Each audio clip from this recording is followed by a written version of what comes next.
Hello, students. We are going to work on chapter 2 in Essential Science for Therapeutic Massage and highlight the main focus areas in the chapter. Remember, we have the 2 goals. One is to prepare you to be an extraordinary massage therapist upon graduation and your own self-teacher. Your skill set evolves with professional practice. And secondly, to have you prepare to use critical thinking skills to challenge and pass the MBLEX exam, which the state of Michigan uses for licensing. While I give you the highlights of chapter 2, I will kind of point out the differences there, the content that you might more commonly see on the exam, and then the other content that will really benefit you as you grow in your professional practice. So let's share the screen, and there you go. That's Essential Science, and we are working on Unit 1 or Section 1. And we have done the body as a whole. So Chapter 2 is Mechanisms of Health and Disease, and this is kind of a unique chapter for an anatomy and physiology book, but it puts things into perspective for you. And it's coming up, and I am going to close the table of contents here and get my glasses on so I can actually see what I'm doing.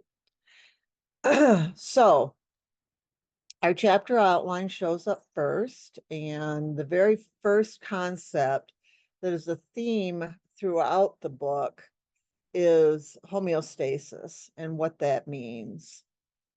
We're also going to take a look at in this chapter the common outcome goals and categories of care for massage therapy. And we're going to look at the overlap in concepts of homeostasis with culturally based healing systems. A main piece of what massage does to benefit the clients is creates a stimulus through the nervous system. And then there are feedback loops that come into play, similar to the thermostat on in your house. If it gets too cold, the thermostat senses that, regulates it, turns the furnace on, and when it reaches the desired temperature, then it'll turn it off. Another important concept that we're actually even understanding more are biological rhythms. And then what is the overarching mechanisms of pathology? A big part of pathological conditions that clients seek assistance for is pain. And massage therapy has been shown to be effective in the symptomatic short-term reduction of pain. So we're going to want to slow down and pay a little bit more attention to this section. And then very important are mechanisms of health and well-being. The support of well-being is our most evidence-informed outcome from massage therapy. All right. And then as we go through, you'll see you'll have your scenario that we talked about earlier and the multiple choice questions for discussion and review. So as you start to study for this chapter, you want to look through these objectives for the chapter and kind of in your own little head, see how much of this feels familiar to you and how much of it is, going to really require that you narrow down and pay a little bit more attention. So I would expect that everybody has an idea of what homeostasis is. I mean, we all had to take a biology course in high school, and for some of us, it's been a very long time ago, but we still have this concept of homeostasis. We've all had a pain experience, and so we can have some relationship to understanding what's discussed here. However, salutogenesis might be a brand new concept for you, but it isn't really. So it's about supporting health and well-being as opposed to trying to cure pathology. And what is resilience and all of these factors that have to do with sustaining health and quality of life. Here are our key terms with the pronunciation key if it is appropriate. The definitions are here in the front. You'll also find these terms in the glossary in the back. These are terms that you will want to recognize the meaning of. These terms may show up in a question content structure on the NBLEX exam. Here is our learning how to learn feature, and pay attention to this. To learn new information, you must learn the meaning of unfamiliar terms. And that can make a new textbook or learning activity feel more complicated than it actually is. So make sure you are breaking up your study, that you are giving yourself your little brain breaks, and that you are working for comprehension and understanding, and only in select areas are you going to be looking at actual memorization. Do the workbook or the practical application activities as you go through each chapter. It helps with you solidifying new information with current memory, and it helps take new information into long-term memory, and use the learning or reviewing what I've learned segments to reinforce as well. So a theme through this book and the accompanying Fundamentals of Therapeutic Massage book is evidence-informed practice. Evidence-informed doesn't mean that we are working from uncontested facts. What we are doing is making the very best decision on the most current evidence, including expert opinion and our own accumulated knowledge as we work with clients over the lifespan of our career. So over and over and over, you're going to see this relaxation, well-being, stress management, pain management, and functional mobility. And a client can come in and have goals related to all of them. They could want to improve the mobility in their shoulder. It's painful when they lay on it. That is keeping them from sleeping very well. And so we need to reduce the stress, help with the stress around that. And if they are feeling better and sleeping better, then they're going to have more of a sense of relaxation and well-being. A client can come in and their main goal is relaxation and well-being. And it's prudent for us to not superimpose outcomes within these other categories when truly what they're after is this very important downtime, this down regulation of our body's vigilance response. So keep in mind that the relaxation well-being outcome is the foundation for all the rest. So here is our segment on homeostasis. And for us, the idea of adaptive capacity is important.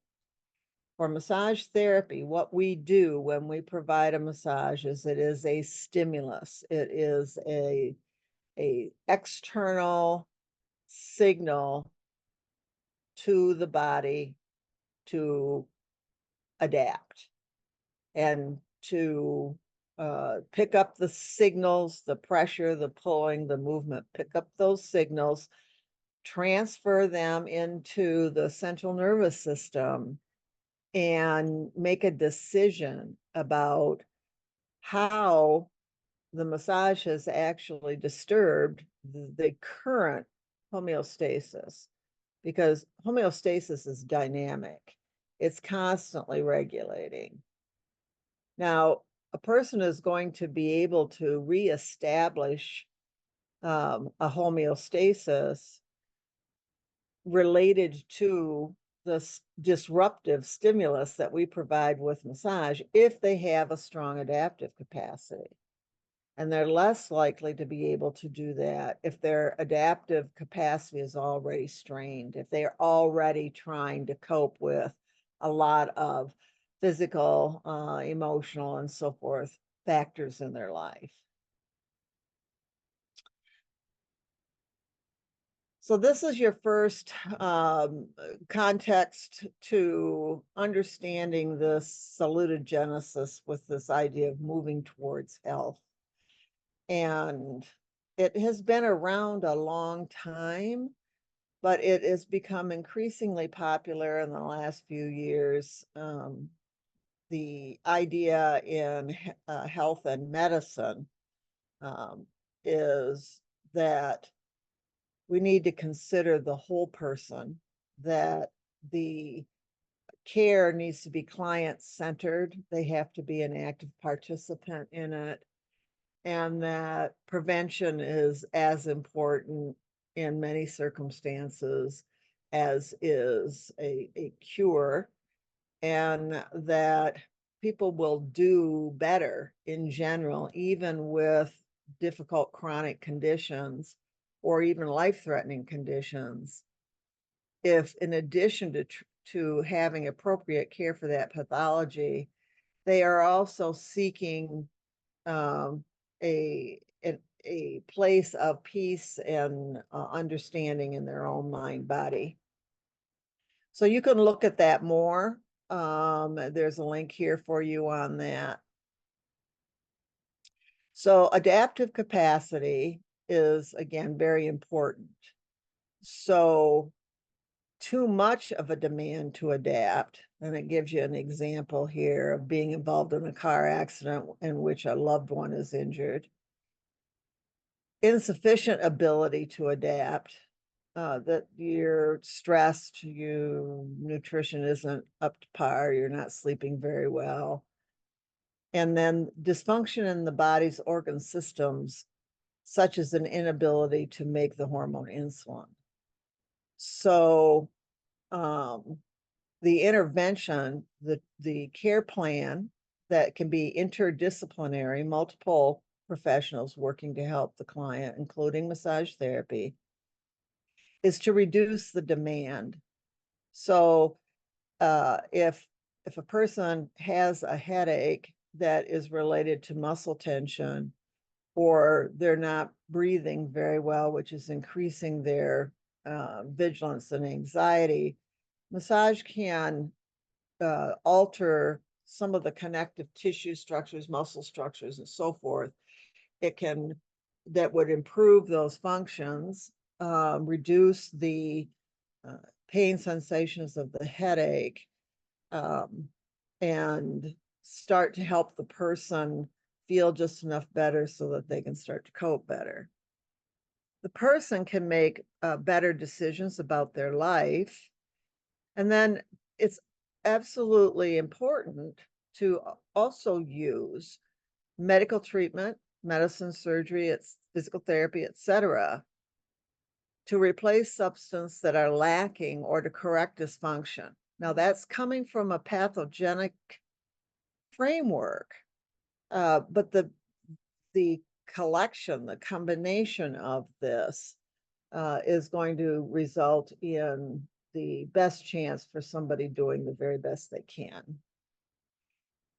When we are considering adaptive capacity and massage care planning, we have these approaches to care. So therapeutic change is equivalent to kind of remodeling your house. You've got to kind of, there's a lot of activity that goes on. Things get messier before they get better.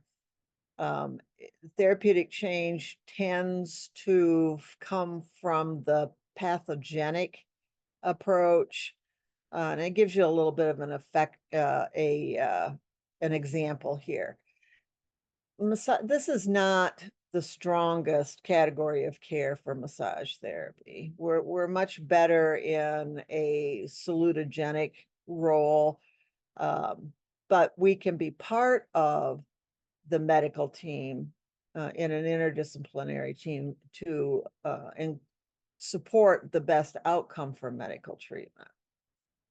So it gives you an example here. Now, condition management, this is the area where massage therapists really can provide ongoing support and improve the quality of life. The client has a reduced adaptive capacity. They've got some sort of ongoing stress, some sort of chronic condition, some sort of unusual demand that is not gonna necessarily go away. So it may change over time, but it's not, the goal isn't to reverse the situation. The goal is to increase the ability to adapt and cope. And this is where massage is extraordinary. What we would hope for massage therapy is that people used us for restorative care, which is, nothing is wrong, but in the daily life activities, we expend energy and then we have to rest and eat good nutrition and relax and bring ourselves back up to where we can start again the next day. And then the foundation for everything that we do is well-being. But there are times when the approach to care, like I'd mentioned earlier, it's not about trying to identify or help somebody cope with something or you know, teach them some self-help or whatever. The goal is the generalized, compassionate, empathetic, pleasurable experience of touch. And we should be careful to acknowledge the importance of this and not discount it. Sometimes what we will see people talking about is that, oh, well, I don't do just relaxation massage. And that really irks me, because when you can't do anything else, relaxation approaches, well-being approaches can help for a little while. Apparently there's more ego or more sense of accomplishment if you're in the therapeutic change, find and fix pathological state, and dealing from a pathogenesis. I'd really like to caution you against that. And then realize that the condition management, restorative care, and this well-being care is really where massage therapy has the most to offer. This section here is going to give you an overview into ancient healing traditions that have provided over the historical stream of massage, uh, a lot of our thought process and foundation. So it's nice to know the language here. You're not tested on this on the um, MBLEX exam, other than a little bit of general knowledge related to that traditional Chinese medicine uses meridians, and that Ayurvedic theory is from East Asia, is kind of on a more physiological process with these doshas and the chakra system. But so just a general awareness here, but it's nice to understand the overlap. So this is a practical application, and you want to slow down and read through these. The last sentence here is a good one. Healthcare systems. So medical care is focused on pathology. So our hospitals and that sort of thing are in the medical realm.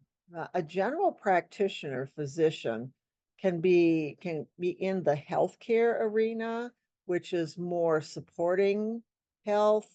They come into play when they are doing routine blood work and checking to make sure everything is okay, and catching potential pathological development early. They also medically treat.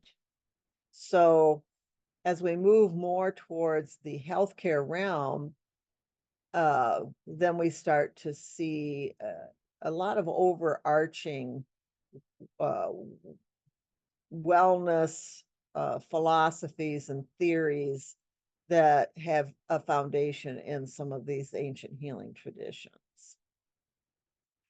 So here's your review, what you've learned, and then we're going to get into feedback loops here. And I already gave you an example of a thermostat. So in general, what happens is we touch a client, press on them, pull on them, move them. That is a stimulus. That stimulus disrupts the current homeostasis. It is processed through the nervous system. A decision about it in terms of safety and danger and what is needed to reestablish homeostasis happens in the central nervous system. The central nervous system also communicates with the endocrine system. And between the two of them, signals are sent back out, and the intent is for homeostasis to be reestablished.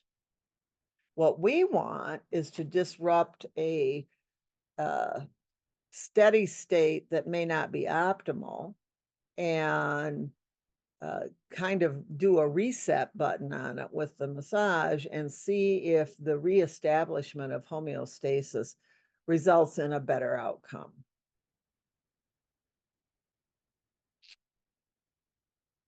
Biological rhythms, where there's more and more study on this, and PubMed is where you can, is a reliable place for research. Medline Plus is a very reliable place for information, and it will lead you to research. But we're realizing more and more and more the importance of sleep quality, and how our bodies actually are pre-programmed to light dark cycles and seasonal cycles, and we have, our lifestyle has disrupted these normal biological rhythms. This is a stress then, and then the more we are stressed, the less we have in adaptive capacity. And when our adaptive capacity is down, we are more prone to getting a cold or old injuries from the past will kind of come back and haunt us a little bit, or we start to breathe a little funny and that tightens up our neck. And so the ability to kind of restore this homeostasis, and we do that not just with massage, but the ambiance of our environment, like the music we play, and also some of the entrainment, rhythmic entrainment activities, such as clapping, singing, chanting. We see these sometimes in our religious and social rituals. What this does support, though, however, is when we are providing the general massage protocol, that we have a rhythmic and a reliable pattern to it, so that the person really can start to reestablish these biological rhythms. So when we're talking about mechanisms of disease, pathology, this means that either something has been damaged, injured, or there has been an invading pathogen that the defense mechanisms of the body within the immune system have to try to control and eliminate. So like the flu, or a bacterial infection, a staph infection in a wound, or dysregulation in our own autonomic nervous system, dysregulation in our ability to sustain an appropriate homeostatic state based on demands from the inside of us, interoception, and the outside of us that come in from our environment. And our own overreaction to a stimulus, our autoimmune conditions. These are areas that are most common with pathology. So we've got to have a language that goes with this. We have to have a general idea of what this is. And the language here is setting the stage for repetition, repetition, repetition as we go through additional chapters. So here's your language. If I break something out like this, that is a cue that you need to have a little bit of memorization here. You need to be able to provide an understanding and a definition or a correct usage of these terms. You need to be able to understand them when you find them in literature or somebody else's chart documentation or whatever. Then the chapter goes into how we become susceptible to this pathological breakdown. So even something like an unexpected injury, we may not have been as susceptible to that if we hadn't been tired or if we hadn't been distracted. So you're going to want to look at this and evaluate your own self against these risk factors. And there is actually a little bit of an activity here for you. And this is something that is good to do. It is a learning strategy, reinforces information, and it also gives you an idea of what your own health status is. So there's an example, and then here's your chance to do that. So again, here we come with some terminology related to major factors that disrupt homeostasis. We have to have a working understanding of organisms that can cause infections. And so that's what this segment is about. So pay attention to it. And then here we have the medical treatment for these various conditions. And I am happy every day that we have medical treatment for these conditions. Some of them have been overused, and so especially with antibiotics, we now have bacteria that have evolved after exposure to the antibiotics over time to be resistant to them. So we want to be thankful for the science that has helped our body respond to the attack of these pathogens that we have to deal with every second of every day. We also talk in general about um, uh, where the cell structure gets out of whack and we grow cells that are not productive. We have benign growth, and then we have malignant growth. And then again, there's been a lot of research that shows that massage is helpful for people that are undergoing treatment for cancer and management of the symptoms of the treatment, as well as supporting them through the stress and pain of the condition itself.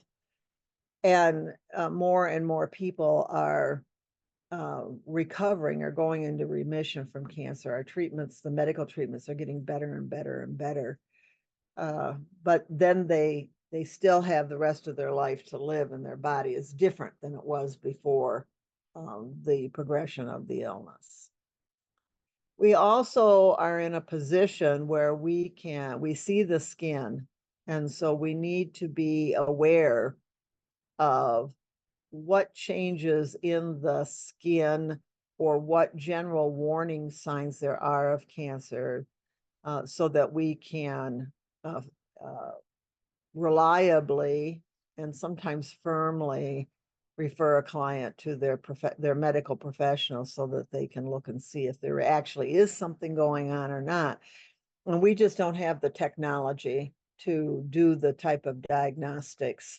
So it is absolutely necessary that a medical professional is able to evaluate these potential warning signs.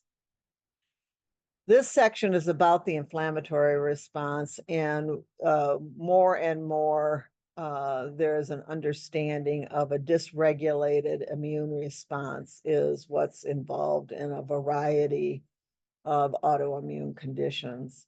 Interestingly, the broad-based pressure provided by massage works all the way down to the cellular level and down regulates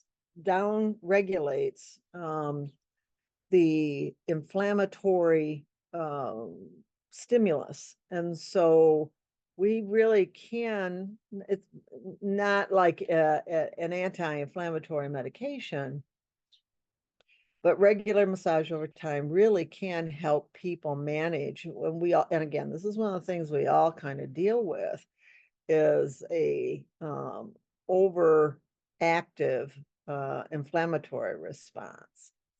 So inflammatory response is part of our immune system, is part of our defense mechanism. But too much of a good thing becomes a bad thing. So here is more, we're talking about acute inflammation here, which is productive inflammation. If you have sprained your ankle and it is hot and swollen and you don't want to, stand on it, the acute inflammatory response is an absolutely necessary part of the healing response, but it shouldn't persist over weeks and weeks and weeks. As soon as that occurs, now we've got a chronic, unproductive inflammatory response. So the acute inflammatory response we want to support. The body is doing good work. Our job would be to help the person sleep better, reduce some of the pain sensations so they're not as stressed, and so forth. So you got to have a little bit more of an idea of how the immune system and the inflammatory response works. Here is that sequence of tissue repair, and that would start from an acute illness or an acute wound. A surgical site is a wound or some sort of other injury. And so a very conservative recommendation here is that we should wait at least 30 to 45 days before working aggressively, because that's about the time frame for this tissue repair process.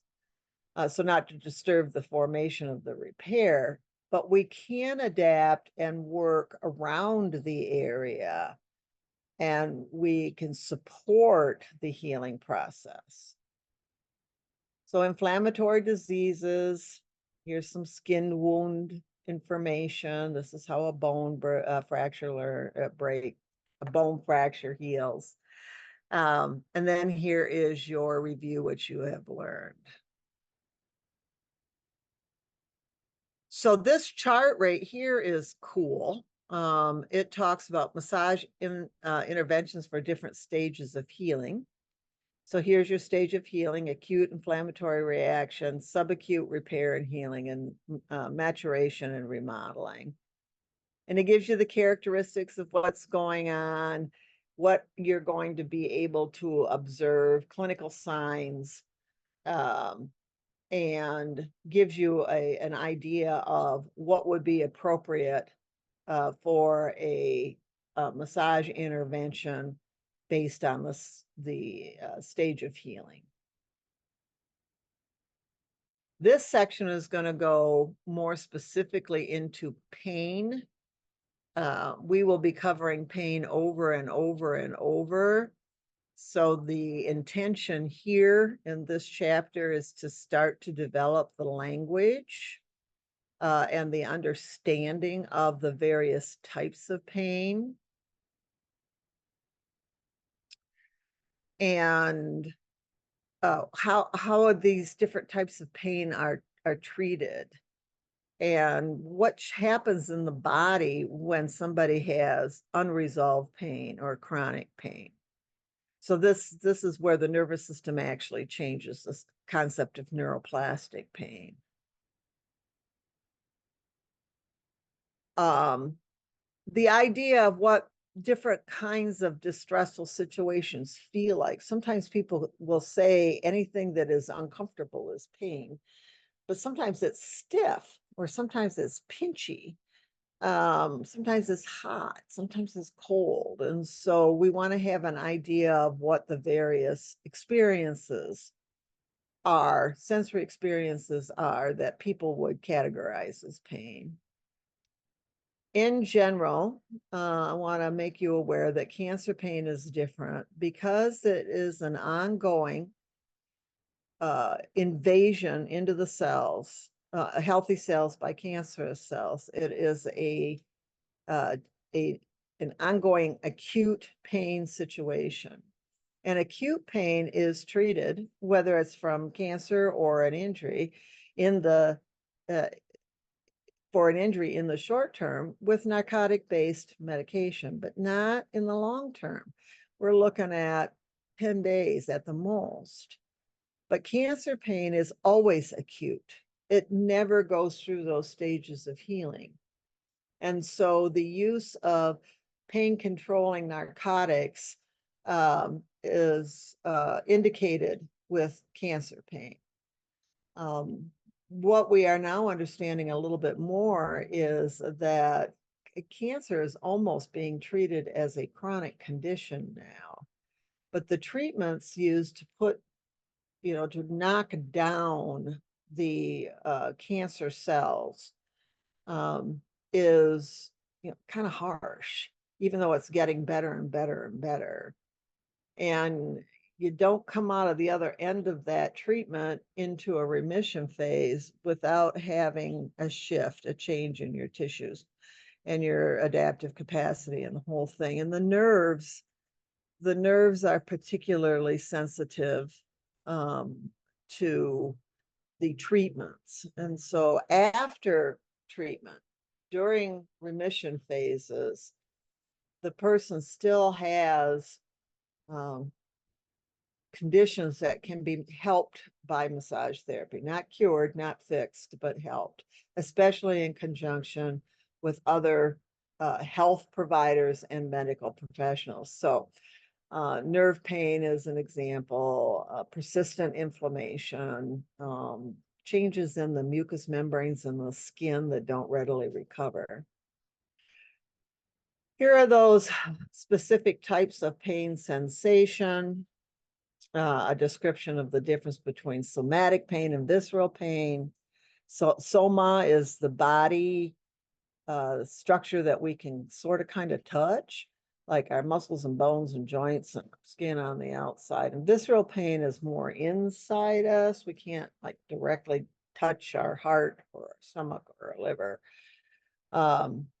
But that visceral pain will refer out to the soma, because there has to have a way to bring conscious recognition that something isn't right, because that's what pain is good for. Pain is important. Pain is a good thing. It tells us something isn't right. It gets our attention because it doesn't feel good, and we need to do something about that. It drives us to change what we're doing or seek help or whatever.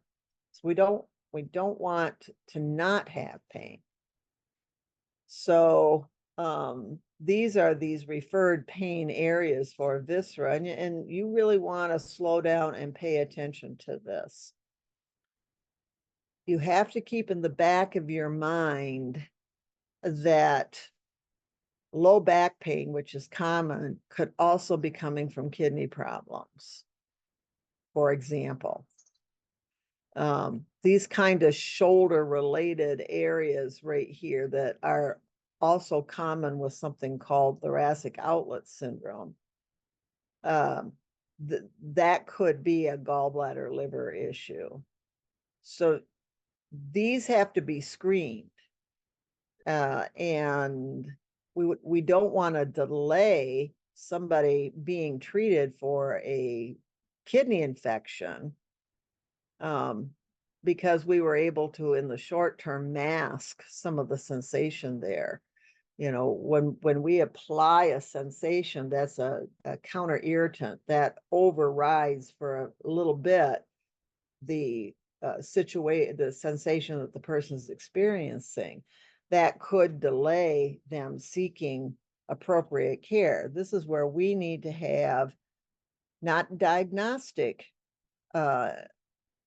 skill set, but we have to have recognition skill sets so that we become the person that encourages someone to get care. The dermatomes, this is starting to talk about radicular pain or nerve pain and radiation, pain that radiates on, kind of along the line. And then other pain, here's a little bit more about cancer-related pain. So this is the beginning of your study about pain and pain management. So try to, when you're reading through this, try to relate it to some sort of personal circumstance, so that, again, that's a way of taking taking new information and attaching it to a previous experience, and it helps with recall and retention. So this box is kind of fun. This has to do with managing an acute injury. So there's been a lot of controversy over this. We used to put ice on it. We now know that in the first 24 to 48 hours, that acute inflammatory response is a really good thing. So you shouldn't do anything that interferes with that inflammatory response, including anti-inflammatory medication. but people sometimes carry it to the extreme. Ice is also, cryotherapy is also a very effective pain control. So a lot of times an anti-inflammatory is given to control pain. That's going to act system-wide and actually interfere with the acute inflammation more than if we put ice on the area, which acts as a counter irritant, another stimulus, and it also slows down nerve transmission. It becomes an excellent pain control strategy. So ICE, ICE, price, police, meet, meese, might, crime, these are all acronyms for acute pain or acute injury management. And you know, let's have a whole bunch of an acronyms that you can't remember what they're all about. But you're likely to get a question on the NBLEX on this. We also hear talk about the opiate crisis because the opiate crisis has resulted in increased influence on non-pharmacological treatment for chronic pain. Opiates are fine for short-term use in acute pain, but not chronic pain, not long-term pain. And there's got to be other strategies for that. And it can't be pharmaceuticals because chronic pain isn't going to kill you. It's just going to make your life kind of miserable, but you won't die from it.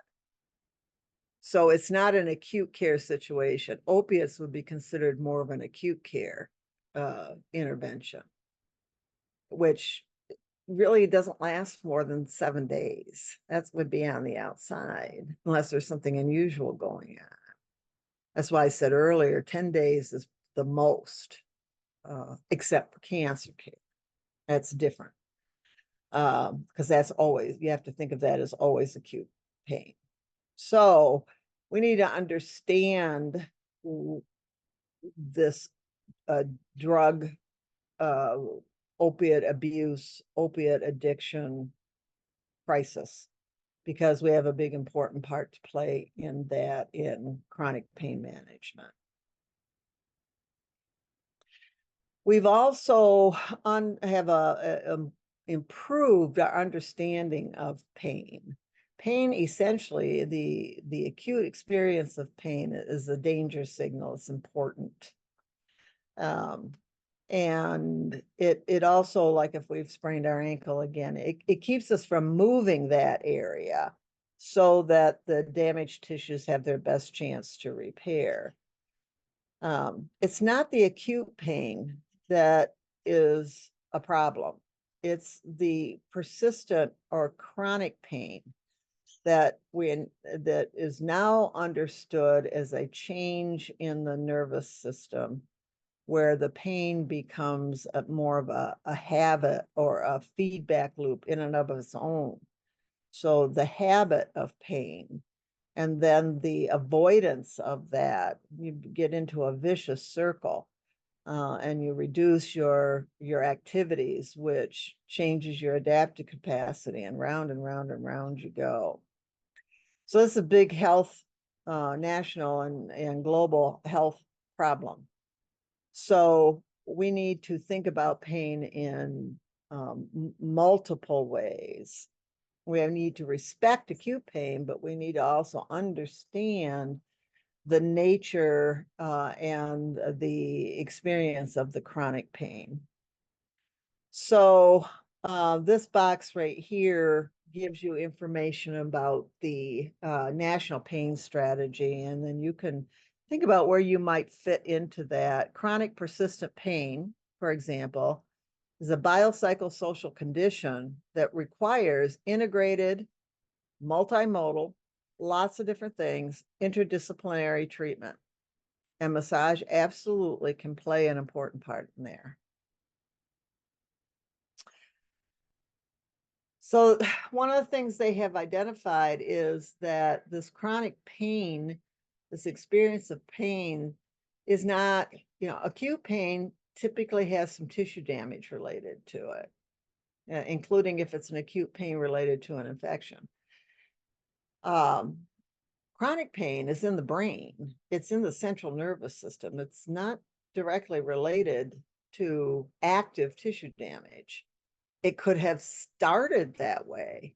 There could have been an injury, or some sort of repetitive activity, or you slept wrong or something. And then it just never totally goes away, and it becomes, pain is understood, it's interpreted, it's categorized in the central nervous system. So this pain neural matrix talks about the habit of pain and the change in the nervous system called sensitization. So here's your review. And then this last piece here is, how do we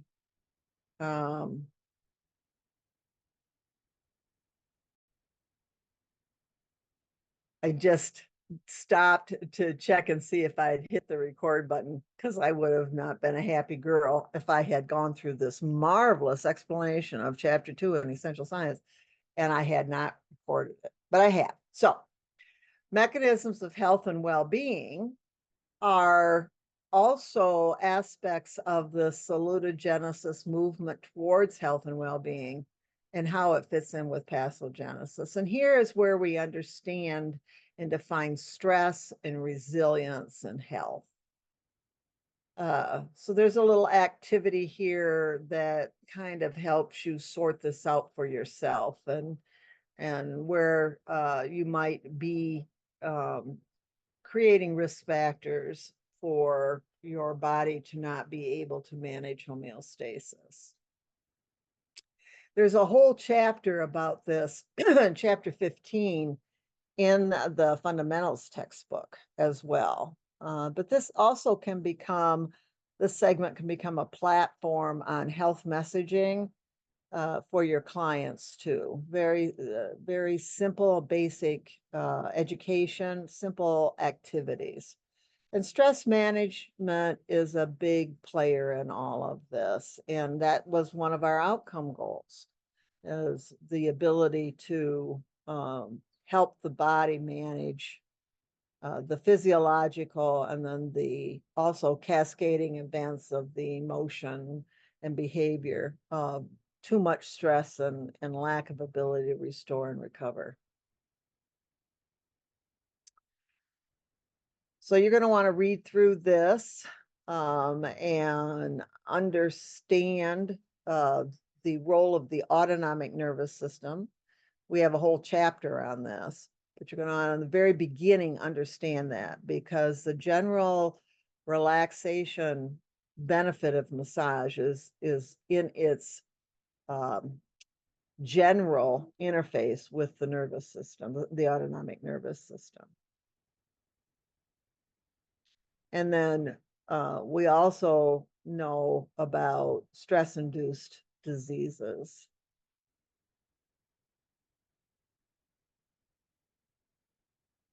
Aunt Cellier was one of the ones that first tried to describe this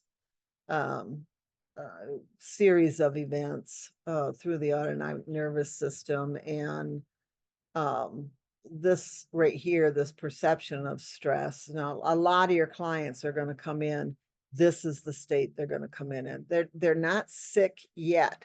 They don't have pathology yet, but they're on their way.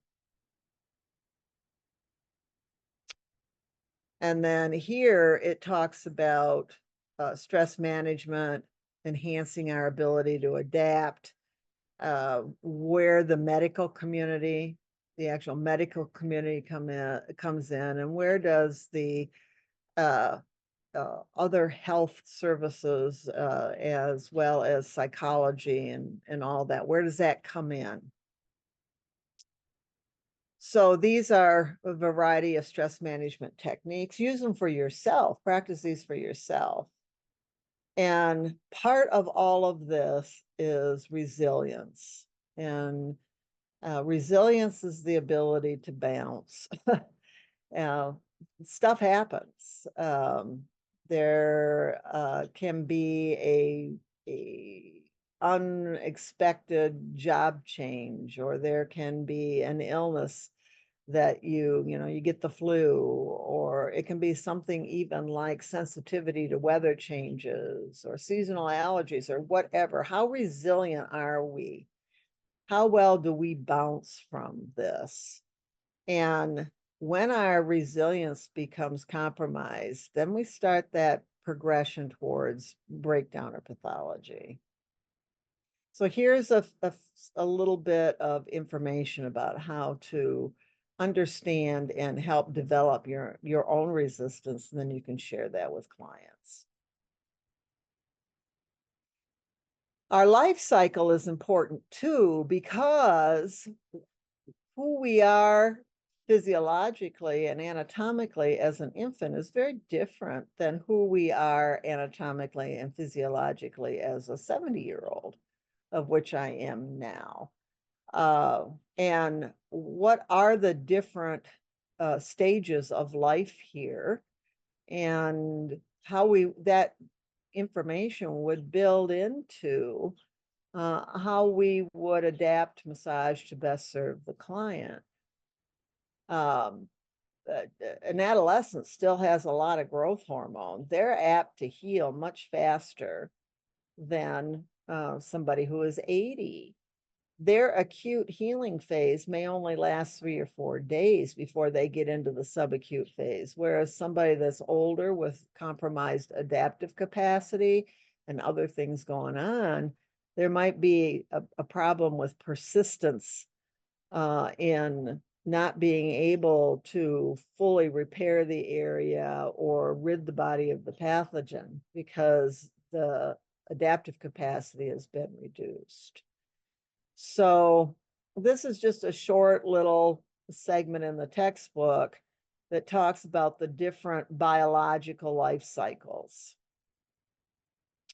and how we might want to, not how we might, but how we need to pay attention to that as part of the data we use to develop a care plan for our clients. And we've got physical age, and we also have biological age.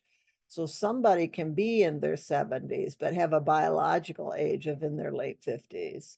Vice versa, somebody can be in their 40s and have a biological age of somebody in their 60s. So, and then here's where we bring in another ancient healing system.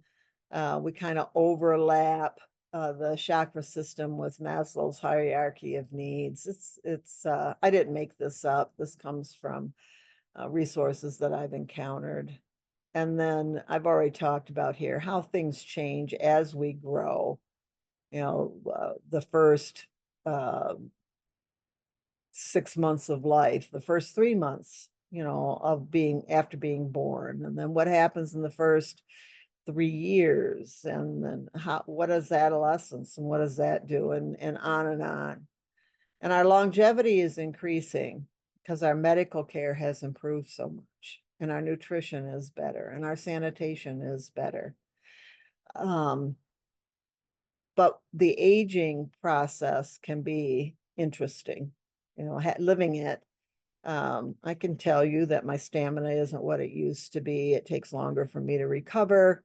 I'm generally healthy, but I've got a funky knee from a past injury, and there's a list of things that go on. My vision is terrible from glaucoma, along with age-related vision changes, and that changes how I function in the world. That is going to change what I would need to have increased quality of life from massage. So we can be an educator, and it's important for us to have a general idea of the importance of public health and what that discipline does. We need to know about the Centers for Disease Control. That is where trying to maintain a healthy state of our society, but also responding to health crises like we all experienced with the pandemic. Here is our summary. It sort of brings everything together. When you read this, what you want to do is identify things that feel very familiar to you. And that's a good thing. That reinforces. But you also want to identify those areas where, oh, I don't think I remember reading that. And then you would go back up and review it.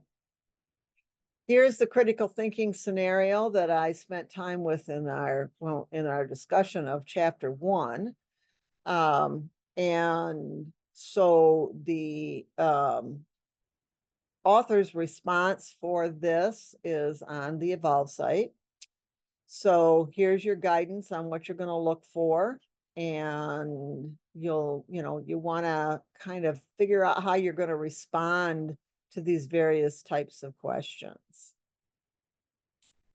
So these questions right here, these 20 questions, have to do with review of the terminology used throughout the chapter, start to acclimate you to how information and concepts can be presented in a multiple choice question, and how you would start to evolve from a definition, fact-based question into understanding how concepts interrelate, and then actually developing critical thinking in a scenario or story problem type question. You can work on these, I suggest that you work on these in small study groups. You can use Zoom to do that. You can self-test yourself with this. And the other thing I want to continue to reinforce is that writing questions and developing plausible wrong answers is an excellent strategy for developing retention. Finding really good wrong answers is an excellent way to build vocabulary and understand concepts and interrelationship of words and concepts. Pay attention to your content on your Evolve site. And there is review information there for you. There's a quiz, there's a workbook, there's access to your end of chapter test that will go into your grade book. That's on the Evolve site for Essential Science. And then that's where you'll also find those end of chapter questions for discussion and review. It's the end of chapter questions that go into the grade book. All right, I'm going to pause this.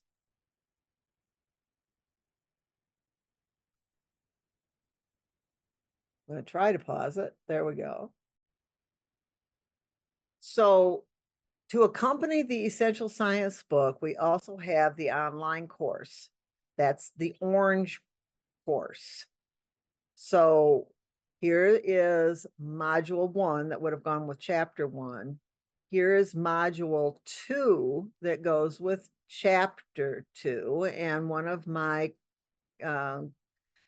peers, Dr. Snyder, Randy Snyder, actually wrote this. So there's a little bit of a different tone, a little bit different focus with it. And here's where you would click into the actual course. And you go through and work yourself through that. And then I have to move this down. I go back. Here is the exam that will go into your grade book. So make sure that you are also doing this online course in conjunction with your Essential Science studies. Okay, that's chapter 2. And it's an important chapter because it does give you that platform on which to build the importance and the understanding of the rest of the chapters that are coming forward. And it gives you that bridge to understanding the importance of the science studies as well as the application of massage therapy. So, ta-da, and stay up to date, do your tests, and the next one of these videos will be related to chapter 3.